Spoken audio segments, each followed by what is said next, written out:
การเที่ยวคู่ที่12ซีเกขึ้นเวทีกรรมการตรวจความเรียบร้อย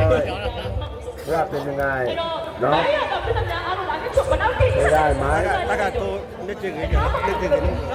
ดาวินฝ่ายน้ำเงินผู้นี้มวยการเที่ยวไม่มีไหว้ครูถ้าครบยกเสมอ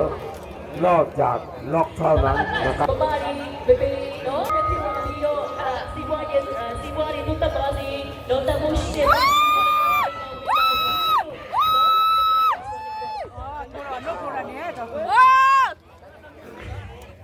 ทีเจ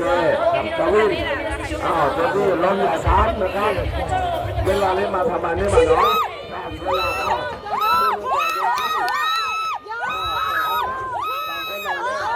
าเล่นมากันไปกันเป็นคู่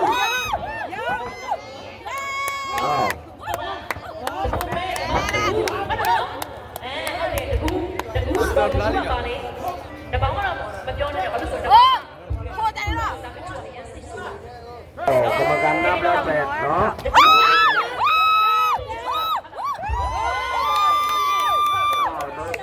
ข้างๆตัวนี้ก็ชื่ออะไรครับการดูแลไม่ไหวเนาะตัวนี้ทีเจเป็นลูกไปแล้วครับเรายกที่หนึ่งนะครับเอาพี่เล่นขึ้นมาดูอย่าเพิ่งเอาขึ้นกับทันหันลองดูก่อนว่าเป็นไงบ้าง